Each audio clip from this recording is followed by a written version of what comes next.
Bonjour. Roman Zag, enchanté.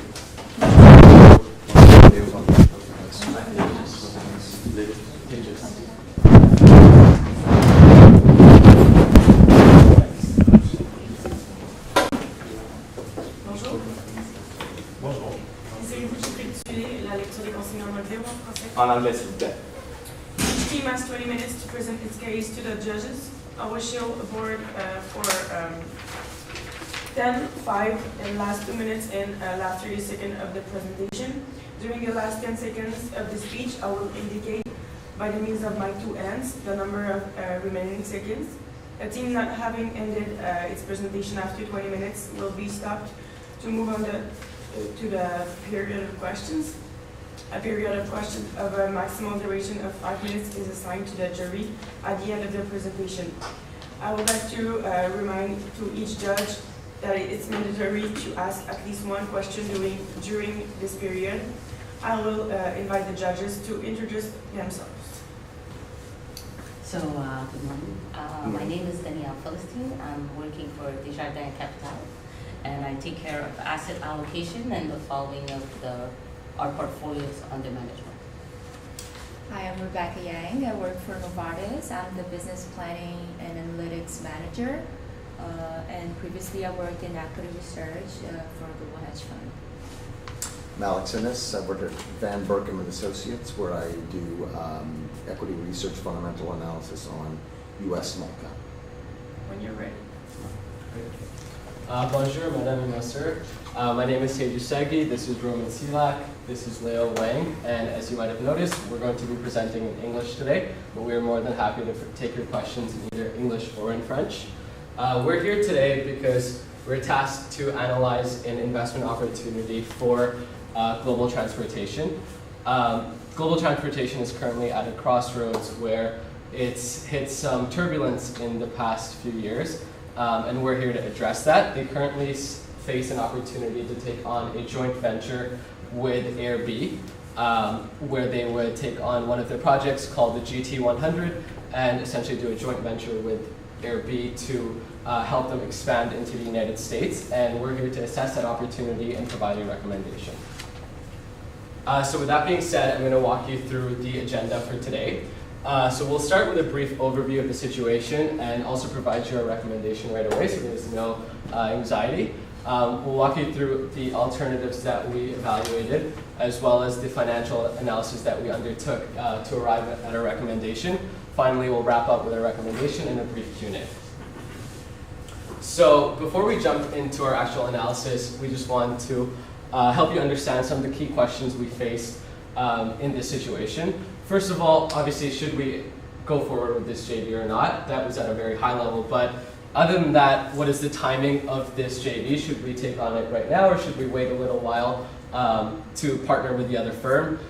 What is the value of this project? That's a little bit up in the air just because there have been some tricky situations that have come up with Trump and certain tariffs that have been put on the company, which has made it difficult to value this certain project. And lastly, what would be the impact of this transaction, both on the company, its shareholders, as well as the government of Canada, because they are an investor in this certain project.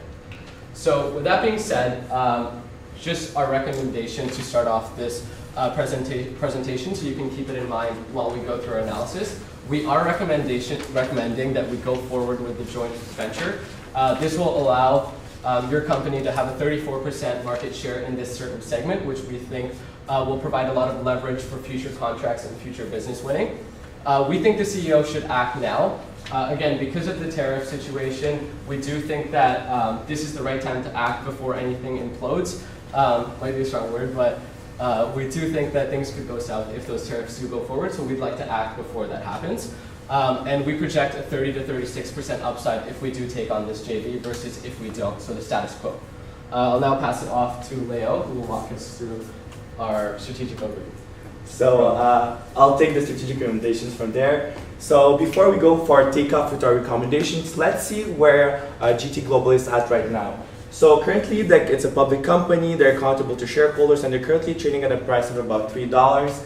We can see also that analyst expectations are negative looking forward. So they really need to change something, and that something could be the joint venture with AirB.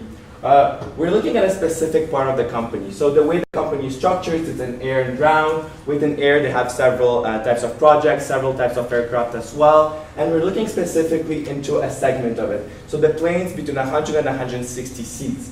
Specifically, the joint venture will cover that space. And the company managed to develop one of the top aircrafts in that space, which is a unique product which will, like we see, is driving demand and is perceived as a danger by their competitors. So they're not only manufacturing the best aircraft, but they have the best technology as well. However, they struggled to turn that technology into a product which is sold at large scale, and they're currently selling it for lower than what the production cost is.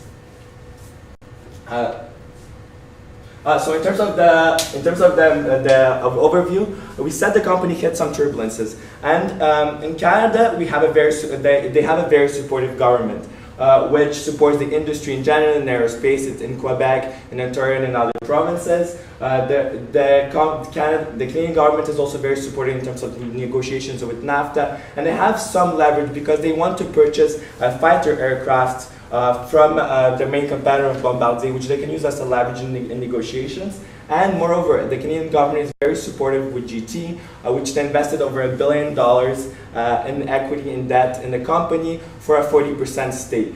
However, in the States, it's a very different story. We have seen recently that with President Trump, the country had moved in a very protectionist stage, and NAFTA negotiations are very, very tense. And the aerotech sector is in the middle of those negotiations.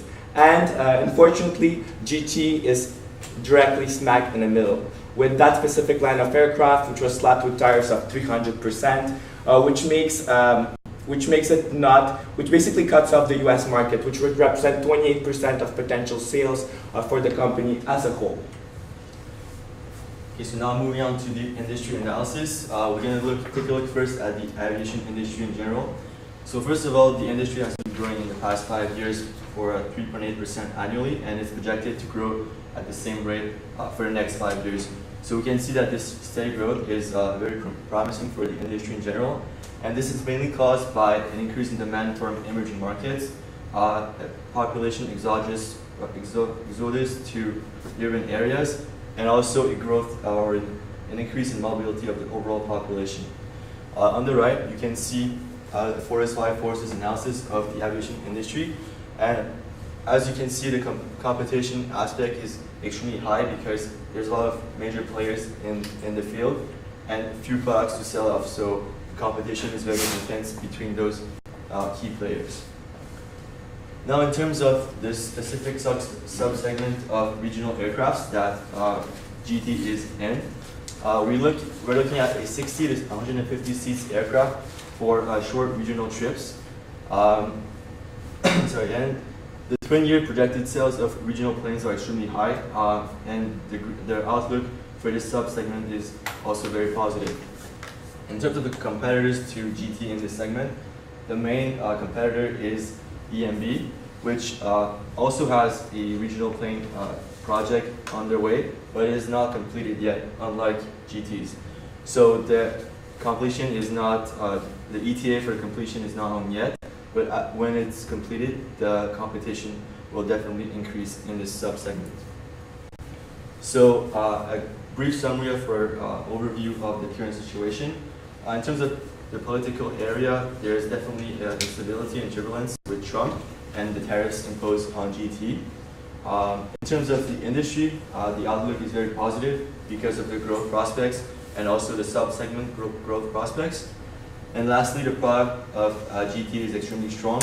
It is one of the top of the line regional aircraft at the moment, and it is also the only one on the market as we speak. In terms of the products, GT1 class products aircraft is a top of the line aircraft. They have two type of aircrafts, the GT1000 and the GT2000 respectively. Have 80 million sales price and 100 million sales price, and they both have a profit margin of about 60%. Those aircrafts are mainly sold to large air transportation companies such as Air Canada and other air companies across the world. So now I'm going to pass it on to Roman for an evaluation of the alternatives. So now that we know where you stand, let us take you for takeoff. So let's see what we recommend you.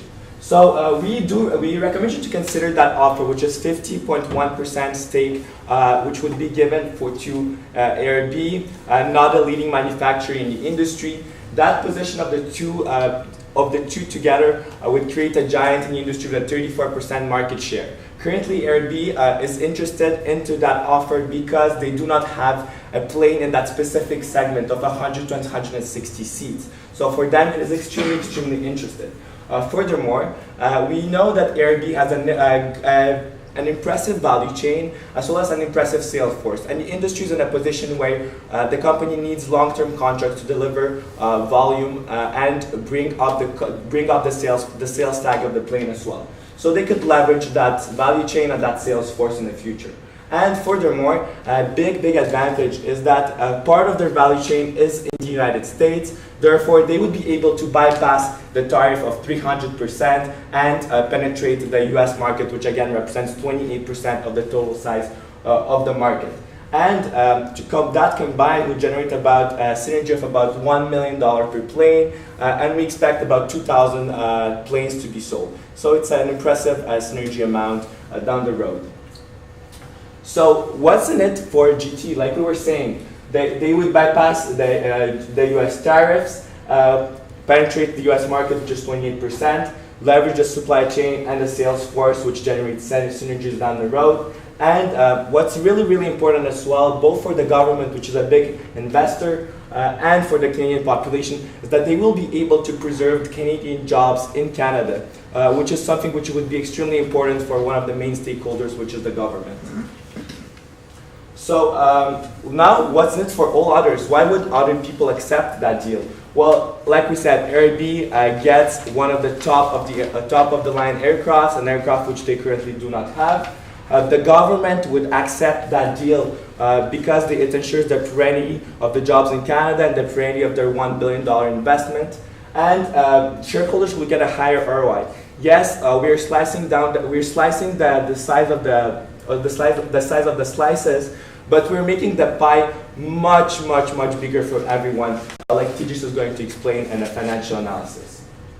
Thanks, Robert. So before we jump into the financials, which we know you guys are all waiting for, we just want to sum up with a brief decision matrix. So we do believe that this JV is very solid from a strategic point of view. It addresses some of the main concerns that we've tried to bring up throughout this presentation. First of all, in terms of profitability, we all know that a 300% tariff, you can't be profitable with that. That's just simple math. It will also help in the sales volume.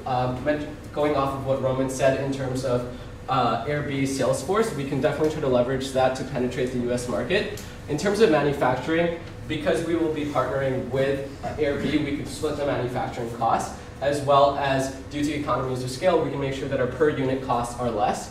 And the last two tariffs I've already mentioned, but in terms of value creation, after running the financials, we do see a lot of value creation for shareholders, specifically between 30 to 36%. And I'll now jump into how we got to that number. Before we go there, I don't think your printouts have that, so sorry, not trying to hide something, but we just didn't have enough time. But in terms of the financial analysis, we ran 3 different scenarios. The first scenario is status quo without tariffs, so there's no tariffs implemented.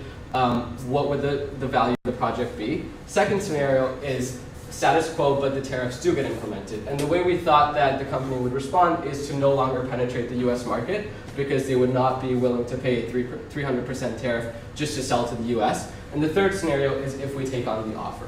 So with that in mind, I'll walk you through our financial analysis.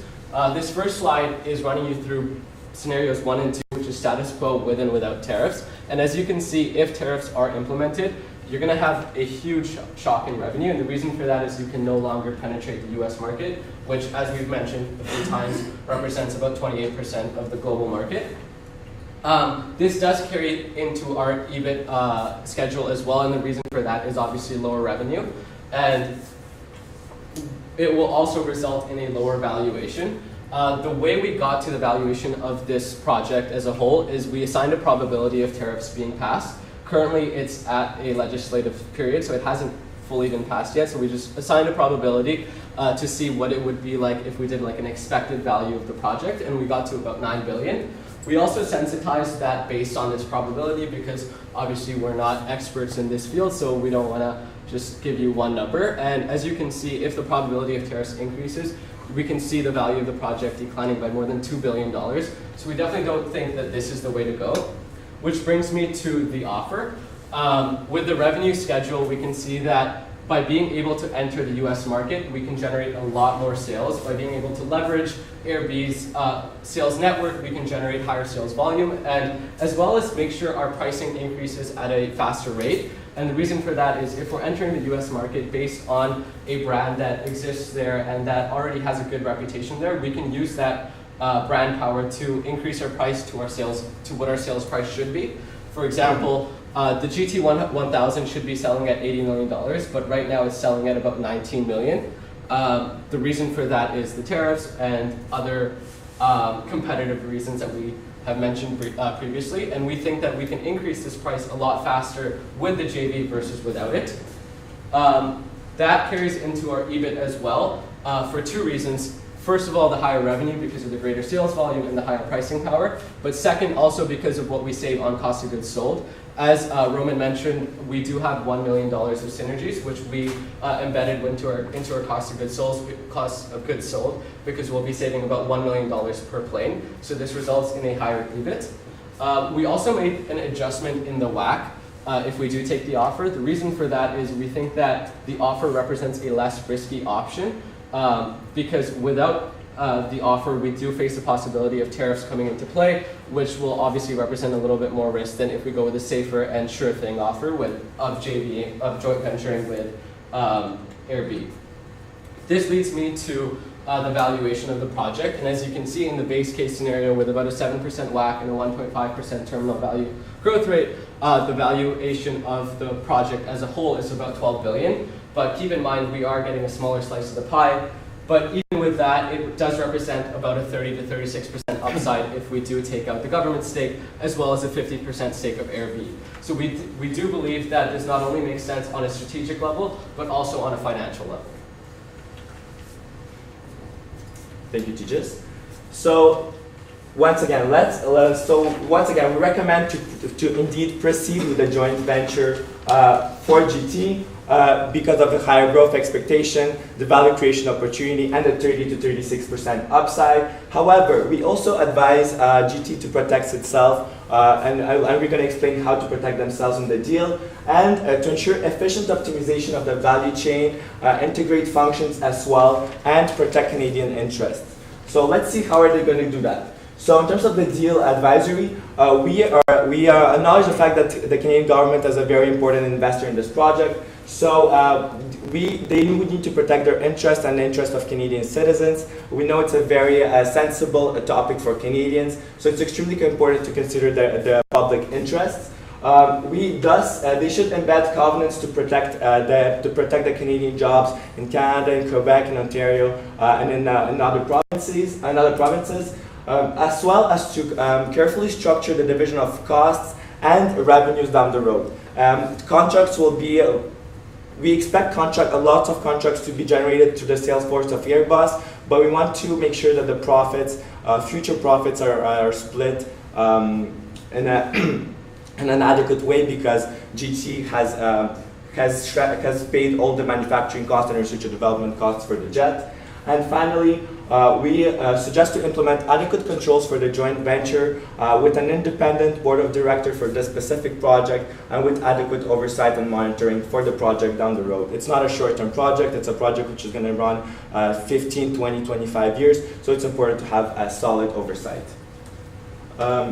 And in terms of the implementation, so we saw it as a three-phase implementation. So the first phase is to rapidly move into concluding the deal, signing all the non-disclosure agreements between the parties, and proceeding in an extremely quick manner in order to prevent other regulatory setbacks.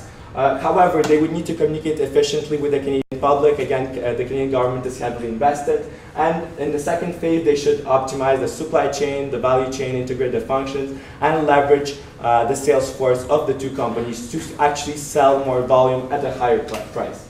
Finally, we recommend to extend those types of products and fully integrate the two divisions together and then that joint venture. So now in terms of the competitive response of Bing, which is one of the major players in the aviation industry, we've identified two potential responses. First is to acquire the current project of EMB, of regional aircrafts, and as the completion occurs, to enter the regional aircraft industry and compete with GT and Air B. This response will take some time because the project is not completed yet, so the potential consequences are few and will take time to arrive. Also, the second response is to develop their own program, but that again will take a lot of time, even more in the first response, so that is not a very dangerous option from Bing. Now to the risks and mitigations of taking the offer. First of all, there's a loss of control over the project because of the minority stake of GT in this project. Also, there's an integration, issues with integrating management and operations between GT and Air B because they have a plant in the US. And lastly, there might be a negative reaction from the Canadian public because the government is invested in this project and it's with taxpayers' money. So in terms of mitigating those risks, as Roman mentioned earlier, negotiate covenants to secure some key points. Also, strategic planning and board meetings to secure those efficient integration. And lastly, communicate effectively to the Canadian public. So, ladies and gentlemen, thank you very much for listening to RTL Consulting. And we again recommend to proceed with that acquisition, a very interesting upside of 30 to 36%. And you have 30 extra seconds. It's okay. So, thank you very much, ladies and gentlemen.